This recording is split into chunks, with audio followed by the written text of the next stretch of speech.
আন্তঃৰাষ্ট্ৰীয় বন্ধুত্বৰ দিনত সোণতলৰ দীপশিখা ফাউণ্ডেশ্যনৰ কৰ্কট ৰোগীসকলৰ লগত বন্ধুত্বৰ হাত আগবঢ়ালে গুৱাহাটীৰ বন্ধু 91-এ। আন্তঃৰাষ্ট্ৰীয় বন্ধুত্ব দিৱস উপলক্ষে আজি গুৱাহাটীৰ বেচৰকাৰী সামাজিক অনুষ্ঠান বন্ধু 91-ৰ কেইগৰাকীমান উৎসাহী যুৱ সদস্যৰ উদ্যোগত মিৰ্জা অঞ্চলৰ সোণতলা গাঁৱত অৱস্থিত দীপশিখা ফাউণ্ডেশ্যনত থকা কেইবাগৰাকীও কৰ্কট ৰোগীৰ লগত বন্ধুত্বৰ হাত আগবঢ়ায় আৰু তেখেতসকলৰ লগত মত বিনিময় কৰাৰ অন্তত সকলোলৈ নানাবিধ ফলাহাৰ আগবঢ়ায়। বন্ধু 91-ৰ সম্পাদক বিপুল মজুমদাৰে জানিবলৈ দিয়া মতে বন্ধু 91 তৰফৰ পৰা বিগত দিনত সমাজৰ উন্নয়নমূলক এনে বহু কাম কৰি অহা হৈছে যদিও আজিৰ এই কাৰ্যসূচী আছিল অন্যতম। এই কাৰ্যসূচীৰ মূলত উদ্যোক্তা বন্ধু 91-ৰ অন্যতম সদস্য নয়ন কলিতা আৰু তেখেতৰ পুত্ৰ। আনহাতে আজিৰ এই কাৰ্যসূচীত অতি উৎসাহেৰে বন্ধু 91-ৰ লগত সহযোগ কৰি সোণতলাৰ দীপশিখা ফাউণ্ডেশ্যনত উপস্থিত থাকে দীপশিখা ফাউণ্ডেশ্যনৰ অবৈতনিক সম্পাদক ডক্টৰ মৃন্ময় বৰুৱা। মই প্ৰথমতে নমস্কাৰ জনাইছোঁ আৰু আমি সকলো জানো যে আজি আন্তঃৰাষ্ট্ৰীয় বন্ধুত্ব দিৱস আৰু বন্ধু শব্দটোৱে আচলতে এনেকুৱা, সেই শব্দটো শুনাৰ লগে লগে আপোনতকৈ আপোন যেন লাগে নিজৰখিনি, যাৰ আগত আমি হাঁহিব পাৰোঁ, কান্দিব পাৰোঁ, আমাৰ সকলো কথা আমি ব্যক্ত কৰিব পাৰোঁ। আৰু বন্ধুৱে আচলতে আমাক মানসিক শান্তি আৰু আমাক বহুত শক্তি দিয়ে আমি আৰু সেই উদ্দেশ্য লৈ পেলাই আজি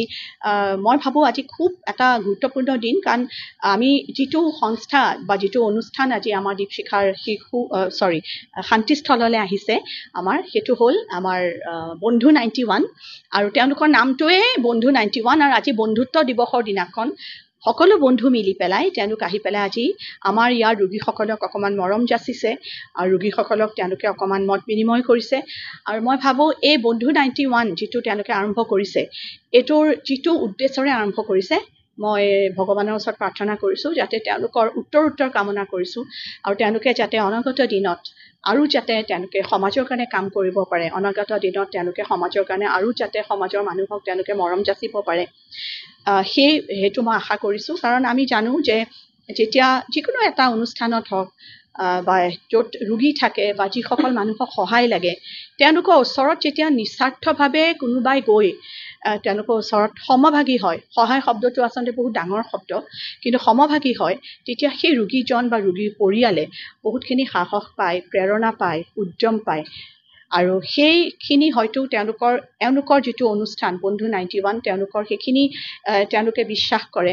আৰু সকলোৱে বিভিন্ন ক্ষেত্ৰত কৰ্মৰত হৈ আছে। কিন্তু তৎসত্ত্বেও তেওঁলোকে আজি ৰবিবাৰৰ দিনটোত, আজি বন্ধৰ দিন এটা, তেওঁলোক সকলোৱে আহি পেলাই একত্ৰিত হৈ পেলাই আজি আহিছে আমাৰ সোণতলাস্থিত আমাৰ দীপশিখাৰ শান্তিস্থল, য'ত আমি উপশমী পৰিচৰ্যাৰ যিটো উপশমী চিকিৎসাটো আমি ইয়াতে বিনামূলীয়াকৈ প্ৰদান কৰোঁ। আৰু বন্ধু 91-ৰ লগত আমাৰ দীপশিখাৰ আমি প্ৰত্যক্ষভাৱে নহয়, আমি পৰোক্ষভাৱে জড়িত হৈ আছোঁ। আৰু কাৰণ আমাৰ দীপশিখাৰ যিজন আমাৰ এডমিনিষ্ট্ৰেটিভ মেনেজাৰ নয়ন কলিতা, তেওঁ আমাৰ এজন খুব সক্ৰিয় আমাৰ কৰ্মচাৰী, আৰু কৰ্মচাৰী শব্দটো মই কেতিয়াবা ব্যৱহাৰ নকৰোঁ কাৰণ তেওঁলোক আমাৰ পৰিয়ালৰ এজন সদস্য। গতিকে মই এই চেগতে মই নয়নকো ধন্যবাদ জনাইছোঁ। আৰু আজি আছে সভাপতি আছে, সাধাৰণ সম্পাদক আছে আৰু যিখিনি তেওঁলোকৰ সদস্য আছে, সকলোবোৰ আহিছে আৰু সকলোকে মই ধন্যবাদ জনাইছোঁ। আৰু মই তেওঁলোকক সকলোৰে সুস্বাস্থ্য কামনা কৰিছোঁ, কাৰণ স্বাস্থ্যই সম্পদ, স্বাস্থ্য ভাল থাকিলে তেওঁলোকে অনাগত দিনত বহুত কাম কৰিব পাৰিব। আৰু এই চেগতে মই বন্ধু 91ক আমাৰ দীপশিখাৰ ফালৰ পৰা আমি এটা মেমেণ্টো এটা দিম। হয়তো তেওঁলোকৰ অফিচ যেতিয়া হ'ব, তেওঁলোকে এই বস্তুটো তেওঁলোকে সজাই থ'ব আৰু মই ভাবোঁ যে অতি সোনকালে তেওঁলোকৰ এই অফিচটো হ'ব আৰু মই এইটো তেওঁলোকক দিছোঁ। ধন্যবাদ সকলোকে। আজি ৰাতিপুৱাৰ বিশেষ এটা দিনটোত এটা বিৰাট ধুনীয়া শুভ কাম এটা হৈ যোৱাৰ কাৰণে ধন্যবাদ জনাইছোঁ। আৰু আজি আপোনালোকে সকলোৱে জানে বন্ধুত্ব দিৱস, বিশ্ব বন্ধুত্ব দিৱস, সেইকাৰণে আমি বহুত দিনৰ পৰা ভাবি আছিলোঁ কিবা এটা কৰিম বিশ্ব বন্ধুত্ব দিনাখন বন্ধু 91ৰ ফালৰ পৰা। তাৰপিছত আমাৰ এটা ভাল সংবাদ আহিলে, নয়ন কলিতাৰ পুত্ৰ সৌৰভ কলিতাই তেওঁ ক'লে যে এনেকুৱা এটা অনুষ্ঠান কৰিলে মানে আমাৰ যিবিলাক দুৰাৰোগ্যৰ বেমাৰত ভুগি থকা দীপশিখা ফাউণ্ডেশ্যনৰ পৰা যিটো পেলেটিভ কেয়াৰৰ এটা কেন্দ্ৰ আছে আমাৰ এই মিৰ্জাৰ সোণতলীয়া গাঁৱৰ তাতে মই আগতে অহা নাছিলোঁ সঁচাকৈ আহি ইয়াতে ইমান অভিভূত হৈছোঁ এই কেন্দ্ৰটোত সকলো ধৰণৰ সা সুবিধা আছে মানুহ এজনে মানে পেচেণ্ট এটাই ঘৰত থাকি যিমান আনন্দ পাব বা যিমান সা সুবিধা পায় তাতকৈও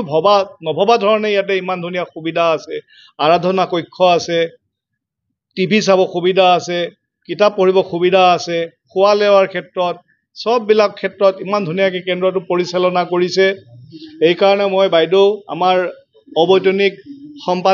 সম্পাদিকা মৃন্ময়ী বৰুৱা বাইদেউক বহুত বহুত ধন্যবাদ জনাইছোঁ আমাৰ বন্ধু 91ৰ ফালৰ পৰা ইমান ধুনীয়াকৈ পৰিচালনা কৰিছে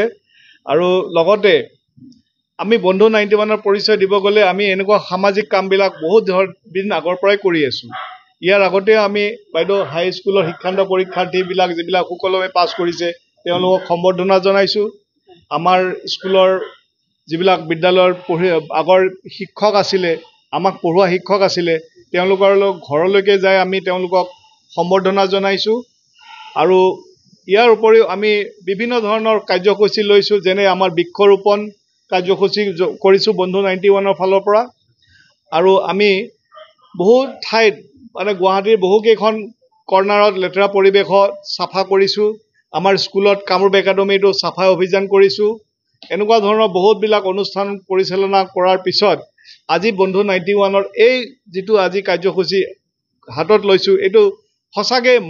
মন অভিভূত কৰিবলগীয়া আজি আমাৰ কাৰ্যসূচী আমি সঁচাকৈ গোটেইবিলাকে বিৰাট নিজকে অভিভূত হৈছোঁ যে ইয়াতে এনেকুৱা এটা কাম কৰিব পৰা কাৰণে আৰু শেষত মই এই অনুষ্ঠানটো হৈ যোৱাৰ কাৰণে বিশেষকৈ আমাৰ সহবন্ধু নয়ন কলিতা বিপুল মজুমদাৰ ৰতন দাস আৰু আমাৰ গোটেইকেইজন বন্ধুকে মানে ধন্যবাদ জনাইছোঁ আৰু লগতে সদশেষত আজিৰ এই অনুষ্ঠানটো সাফল্যমণ্ডিত কৰাৰ কাৰণে মই বৰুৱা বাইদেউৰ ওচৰত আমি মানে